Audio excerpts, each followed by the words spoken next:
Hello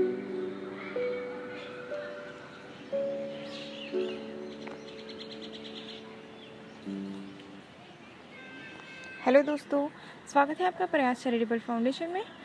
इस video में हम बात करने वाले हैं स्टैंडर्ड 10th के चैप्टर 13 की सुखी राजकुमार। ओके, ये इसका पार्ट 1 है। तो शुरू करते हैं। मानव सभ्यता के विकास क्रम में मनुष्य ने अपने लिए सुख सुविधा का विस्तार किया है और समाज में रहना भी सीखा है। बुद्धि के विकास ने सिर्फ उसके लिए सुख की ही सृष्टि नहीं की, वरन उसकी भावात्मक दुनिया को भी प्रभावित किया है और उससे अन्य प्राणी जगत से अधिक संवेदनशील बनाया है ना। जो इंसान होता है वो ज़्यादा संवेदनशील होता है, राइट, अन्य प्राणियों की तुलना में। सभ्यता और समाज के विकास के साथ यह संवेदनशीलता दूसरों के सुख में सुखी और दूसरों के दुख में दुखी होने की क्षमता में विकसित होती गई और मनुष्य के सर्वोच्च गुणों में गिनी जाने लगी, राइट। अपने लिए जीने और दूसरों के लिए सोचने करने की इन प्रवृत्तियों के बीच द्वंद्व से मनुष्य समाज लगातार घिरा रहता है। इन्हीं प्रवृत्तियों का सुंदर चित्रण करने वाली अंग्रेजी लेखक ऑस्कर वाइल्ड की यह कहानी सुखी राजकुमार। तो ये याद रखना कि सुखी राजकुमार है, उसके लेखक कौन है? अंग्रेजी लेखक है ऑस्कर वाइल्ड। ओके, अब हम ऑस्कर वाइल्ड की कहानी सुखी राजकुमार को पढ़ेंगे। नगर में उत्तर की ओर एक ऊंचे से स्तंभ पर सुखी राजकुमार की प्रतिमा स्थापित की गई थी। मूर्ति पर हल्का स्वर्ण पत्र मढ़ा था, बोलते हैं ना, सोने का पानी चढ़ा हुआ था।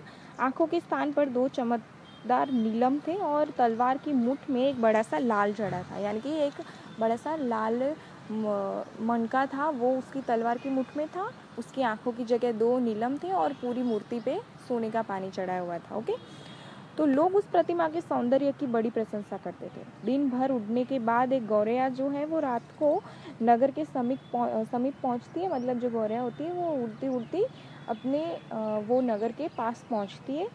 मैं ठहरूं कहाँ, उसने सोचा। अब वो सोचने लगी कि इतना उड़ के आई हूँ तो मैं अभी कहाँ ठहरूंगी, कहाँ रुकूंगी। मैं समझ रही थी कि शहर मेरा स्वागत करेगा। इतने में उसने स्तंभासीन मूर्ति देखी। आहा, मैं यहीं ठहरूंगी। ठीक है, उड़ती उड़ती आई तो उसने वो मूर्ति देखी और बोला कि मैं यहीं पे रुकूंगी, यहीं पे ठहरूंगी। ओके, यह बहुत अच्छा स्थान है, यहाँ काफ़ी साफ हवा आ रही है। और वह मूर्ति के पैरों के पास उतर जाती है। ठीक है, वो मूर्ति के पैरों के पास उतर के वहीं पे आराम करने का सोचती है।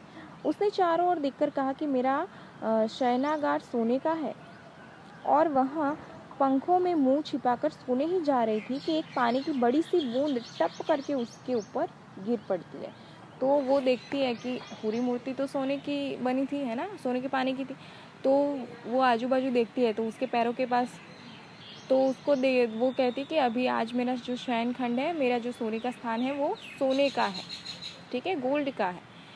तो जैसे ही वो अपनी पंखों में मुंह छिपाकर सोने जा रही होती है तभी उसके ऊपर एक पानी की बूंद गिरती है। ताज्जुब है, उसने कहा आकाश में एक भी बादल नहीं है, तारे साफ चमक रहे हैं, फिर भी पानी बरस रहा है। इतने में दूसरी बूंद गिरने लगती है। तो इस प्रतिमा से फायदा क्या, अगर यह भी वर्षा रोक नहीं सकती। उसने कहा चलो कोई दूसरा आश्रय ढूंढ लेता है। तो जब ये सोच रही होती कि बादल भी साफ है, बादल नहीं है, तारे भी साफ है, आसमान साफ दिख रहा है, तो फिर बारिश हो रही है। और ये मूर्ति क्या काम की फिर, अगर बारिश से मुझे बचा नहीं सकती तो, है ना। तो बोलती है कि मैं कोई दूसरी जगह ढूंढ लेती हूँ। तो उसने पंख खोले, वहीं पे तीसरी बूंदा गिरी। तो उसने ऊपर देखा तो राजकुमार की जो मूर्ति थी उसकी आंखें डबडबा रही थी। उसके सुनहरे गाल पर आंसू ढुलक रहे थे। उसका चेहरा इतना भोला था कि गौरैया को दया आ जाती है। तो वो देखती है कि मूर्ति रो रही है। ठीक है, तो तुम कौन हो, उसने पूछा। मैं सुखी राजकुमार हूँ। तो जो गौरैया होती है वो मूर्ति से पूछती है कि तुम कौन हो। तो मूर्ति बोलती है कि मैं सुखी राजकुमार हूँ।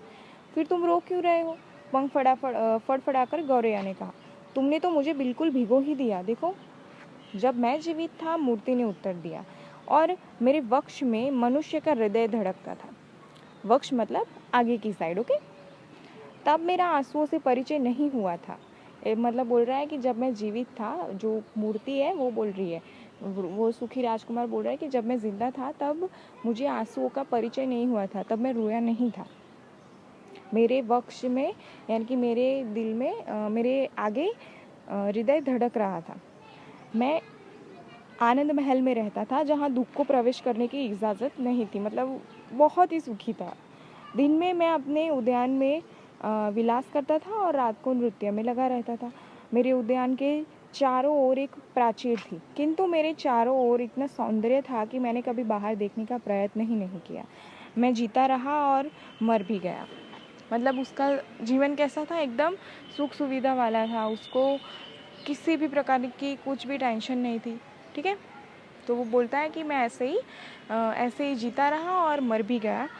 आज जब मैं मर गया हूँ तो उन्होंने मुझे इतने ऊंचे स्थान पर स्थापित कर दिया है कि मुझे संसार की सारी कुरूपता और दुख दर्द दिखाई पड़ते हैं। और आज जब मैं मर गया हूँ तो इन लोगों ने मुझे, मेरे घर वालों ने यानी कि इन लोगों ने सबने मिलके मुझे इतने ऊंचे स्थान पे रखा है, इतने ऊंचे स्थान पे मेरी मूर्ति बनाई है कि मुझे पूरा संसार, पूरा गांव दिख रहा है, उसकी कुरूपता दिख रही है, सारे संसार के दुख दिख रहे हैं। मेरे ही नगर में इतना दुख है और यद्यपि मेरा हृदय जस्ते का है मगर फिर भी फटा जा रहा है। जस्ते मतलब एक धातु का नाम है, ठीक है। अभी तो वो मर गया है, मूर्ति बन गया है, तो उसका हृदय बोल रहा है कि मेरा हृदय जो है वो जस्ते का बना है, लेकिन फिर भी मेरा हृदय फटा जा रहा है, मतलब दुख हो रहा है मुझे, ठीक है। अच्छा, तो राजकुमार ठोस सोने का नहीं है, गोरैया ने सोचा, मगर वह इतनी शिष्ट थी कि उसने ये बात जोर से नहीं कही थी। तो जब जो सुखी राजकुमार होता है वो बोलता है कि मेरा हृदय जस्ते का है, तो गोरैया सोचती है कि अच्छा, ये पूरा सोने का नहीं है, सिर्फ इसके ऊपर सोने का पानी चढ़ा हुआ है ना। तो शिष्ट थी, मतलब उसको पता था कि कब क्या बोलना है गोरैया को, तो उसने ये बात बड़ी धीरे से बोली थी कि राजकुमार सुन ना ले, ठीक है। फिर मूर्ति बोलती है कि दूर, बहुत ही दूर एक गंदी सी गली में टूटा फूटा मकान है और उसकी एक खिड़की खुली है, ठीक है। वो गोरैया को बोल रहा है कि उसको क्या दिखाई दे रहा है यहाँ पे खड़े खड़े। तो बोल रहा है कि दूर, बहुत ही दूर एक गंदी सी गली है और उस पर एक टूटा फूटा मकान है जिसकी एक खिड़की क्या है, खुली है। उसके अंदर एक चौकी पर एक स्त्री बैठी है, चौकी पर यानी कि चूल्हे पर, ठीक है, एक स्त्री बैठी है। उसका चेहरा बहुत ही दुबला है और थका हुआ है। उसके हाथ सुई के घावों से क्षत विक्षत है, यानी कि वो जो सिलाई का काम करती होगी, तो उसके हाथ में बहुत सारी सुइयां लगी हुई है और उसका चेहरा भी बहुत थका हुआ दुबला सा है, ओके। वह रानी की सर्वसुंदरी अंगरक्षिका के नृत्य वसन पर फूल काट रही थी। एक कोने में उसका बच्चा बीमार पड़ा था। उसे ज्वर मरने उसको बुखार हो गया था। वह फल मांग रहा था। गौरैया, नन्ही गौरैया, क्या तुम मेरी तलवार की मूठ में जगमगाता हुआ जो लाल है वो उसको निकाल के उसे दे आओगी क्या?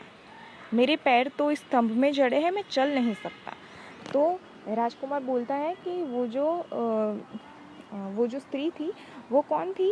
रानी की सर्वसुंदरी अंगरक्षिका के नृत्य वसन पर फूल काट रही थी, यानी कि सिलाई का काम कर रही थी, लेकिन उसका बच्चा जो है पास में बीमार पड़ा हुआ था और वो फल मांग रहा था, उसको बुखार था। तो वो राजकुमार जो है, मूर्ति जो है, वो गौरैया से बोलती है कि मेरे तलवार की मुठ में जो लाल कलर का मनका है वो निकाल के तुम उसको दे आओगी क्या? क्योंकि मेरे पैर तो इस स्तंभ में जड़े हुए, तो मैं चल तो पाऊंगा नहीं। दक्षिण देश में लोग मेरी प्रतीक्षा कर रहे हैं। वे नील नदी पर उड़ रहे होंगे और कमल के फूलों से वार्तालाप करने के बाद राजाओं के मकबरों में सोते होंगे।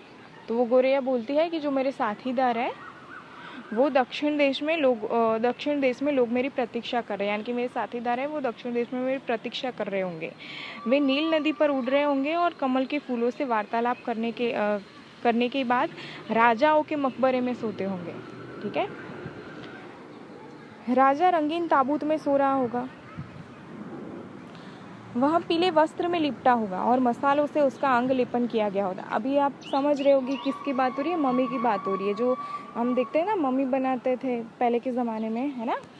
तो जो क्या बोलते हैं उसको, मिश्र सभ्यता थी, उसकी बात हो रही है। ओके, तो वहाँ उस टाइम पे क्या होता था कि जो कोई भी मर जाता था उसके शरीर से सारे अंग निकाल के उसमें मसाले भर दिए जाते थे। तो उससे क्या, उसको क्या बोलते हैं, मसालों से उसका अंग लेपन किया जाता था। ठीक है, तो और उसको एक ताबूत में वाइट कलर के पट्टियाँ लगाकर उसको एक ताबूत में रख दिया जाता था। ठीक है, उसकी गर्दन में पुखराज का हार होगा और उसके हाथ सूखी पत्तियों की तरह होंगे, है ना। हाथ भी कैसे होते हैं उन मम्मीज़ के, सूखी पत्तियों की तरह होता है, लेकिन उसके गले में क्या होगा, पुखराज का हार होगा। तो गोरेया गोरेया, सिर्फ आज रात को तुम मेरा काम कर दो, बच्चा प्यासा है और उदास भी है।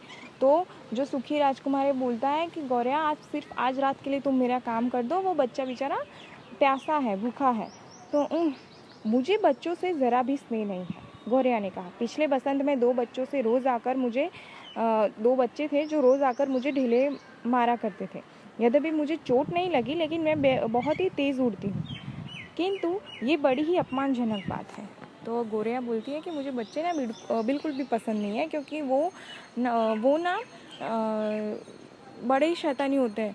तो पिछले बसंत यानी कि पिछली बसंत ऋतु में दो बच्चे थे जो मुझको ढीले मारते थे, लेकिन मुझे चोट नहीं लगी क्योंकि मैं बहुत ही तेज़ उड़ती हूँ ना, इसलिए। लेकिन ये बहुत ही अपमानजनक बात है। तो हमें कभी किसी पक्षी या पशु प्राणी को मारना नहीं चाहिए, है ना। तो मगर राजकुमार इतना उदास था कि गोरेया को दया आ गई। अभी राजकुमार बहुत ही उदास हो गया, तो गोरेया को भी दया आ जाती है उसके ऊपर। तो बोलती है कि यहाँ बहुत ही सर्दी पड़ने लगी है, लेकिन कोई बात नहीं, आज तुम्हारा काम कर देती हूँ। धन्यवाद नन्ही गोरेया, राजकुमार बोलता है। गोरेया ने राजकुमार की तलवार की मूठ से लाल निकाला और फिर उसे अपनी चोंच में दबाकर उड़ जाती है। उड़ते वक्त वह गिरजाघर के शिखर पर से गुजरी। वहाँ श्वेत मरमर से देवदूतों की मूर्तियाँ बनी थी। वहाँ उच्च प्रसाद के समीप से गुजरी और उसने नाच की आवाज़ सुनी। छज्जे पर एक सुंदर किशोरी अपने प्रेमी के कंधे पर हाथ रखे हुए आई। आह, तारे कितने सुंदर हैं, प्रेम की शक्ति भी कितनी अद्भुत है। अपने भावोन्मेष में कहा कि मैं समझती हूँ कि अगले नृत्य के लिए मेरे वस्त्र तैयार हो जाएंगे। मैंने उन पर फूल कढ़वाने की आज्ञा दी है, मगर ये लोग कितनी देर लगाते हैं। तो वो नाचने वाली जो लड़की थी, जो नृत्य करने वाली लड़की थी, वो ही होती है जो अपने प्रेमी से बोल रही होती है कि जो अगला नाच होगा उसमें मैंने एक ड्रेस तैयार करवाने के लिए दी है और उसमें मैंने फूल के कढ़ाई का काम दिया है, लेकिन ये लोग कितनी देर लगाते हैं। और नन्ही गोरेया जो है उसी स्त्री की मदद करने जा रही होती है। वह नदी पर से गुजरी और जहाज के शिखरों पर लटकते हुए आकाशदीप देखे। अंत में वह उस टूटे फूटे मकान के पास पहुंच जाती है और भीतर झांककर देखती है तो बच्चा जो है वो बुखार के कारण बिस्तर पर तड़प रहा होता है। वह फुदक कर भीतर पहुंचती है और फिर उस स्त्री के पास मेज पर यानी कि टेबल पर वो लाल रख देती। लाल यानी कि देख लो यहाँ पे जो गोरेया है, ये बच्चा उसका जो है वो बीमार पड़ा है और ये उसकी मम्मी है। और ये जो है वो नृत्य करने वाली जो स्त्री होती है उसके कपड़े हैं जिसमें क्या बोलते हैं, फूल की कढ़ाई का काम दिया गया होता है। ओके, तो ये पूरा चित्र ऐसा है। ठीक है, तो जो गोरेया होती है वो जो लाल होता है यानी कि जो मनका होता है उसको वो टेबल पे रख देती है।